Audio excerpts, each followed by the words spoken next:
To the video series on how to use freelance sites to bid for jobs or outsource your business. In this video series, I'm going to give you two different perspectives. The freelancer who wants to bid for jobs to get profitable projects and start to build your business. Or the second perspective, the buyer. The buyer is such as like the internet business owner who wants to outsource their business to people like the freelancers. Now I'm giving you these two different perspectives because one could easily tap into both at the same time. You could either be a freelancer and a buyer at the same time. Now if you're just going to be the freelancer and bid for profitable projects, I'm going to show you how to bid successfully.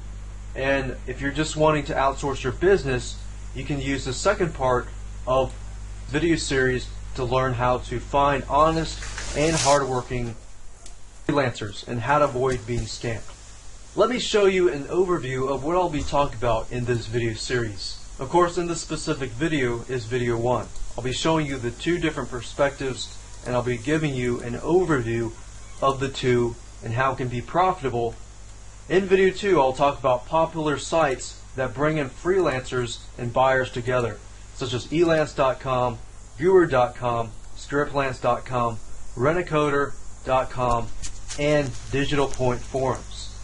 There are many other sites where you can find freelancers and buyers, but these are the main sites that I personally have used over the past 5 or more years.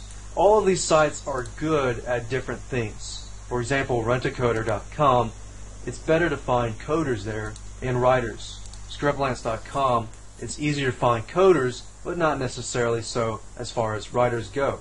And I'm going to show you those examples in that video series. Number 3, we're going to look at the freelancer view. Bidding for jobs, what you need to know beforehand. Video 4, the freelancer again, how to increase your bid acceptance and long-term relationships with your buyers. The biggest issue that a freelancer faces is bid acceptance. How do you actually win the bid? Because you're going to have 10, 20 more people who are bidding for the same project.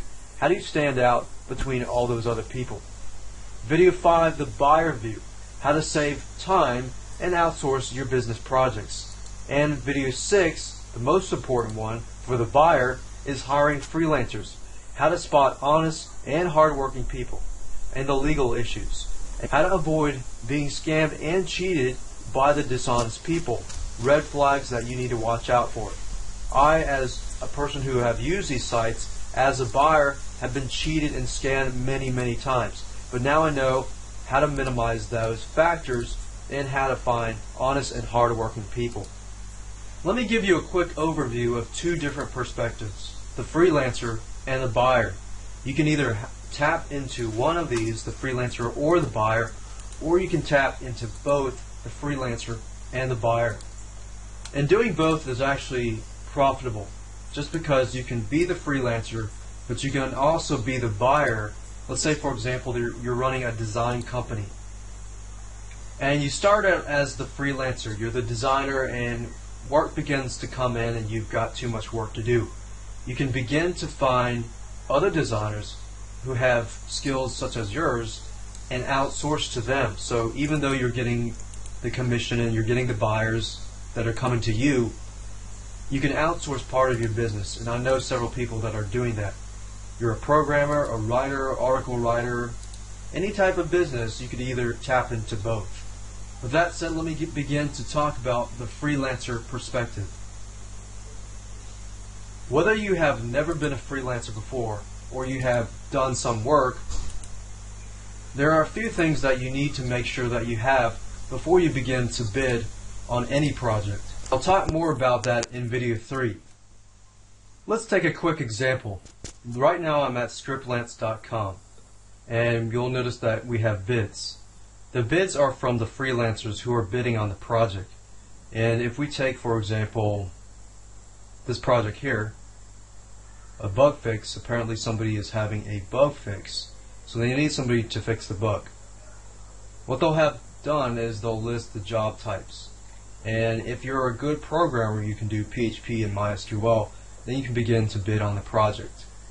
One thing to know about as a freelancer is before you bid on the project, you want to be very specific. And I'll actually show you that in the future videos. Now this is what it looks like to be a freelancer. These are freelancers here, programmers. And this is the buyer here.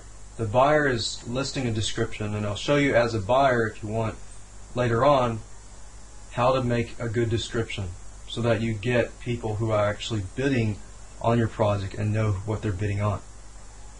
So with that said, let's talk about the buyer point of view.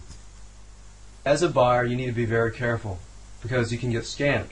But as a freelancer, you got to be careful too, because there are some corrupted buyers out there as well. As a buyer, you don't have to worry too much about building your reviews. Just because the buyer has more say-so than the actual bidder. And this is because the buyers actually give money to the freelancers and they actually build up the site. So scriptlance.com, rentacoder.com, they're most likely going to favor the buyer over the freelancer. And I'll show you later down the road how to be a good buyer so that you get more bids in the future at the same time, and how to avoid being scammed or cheated.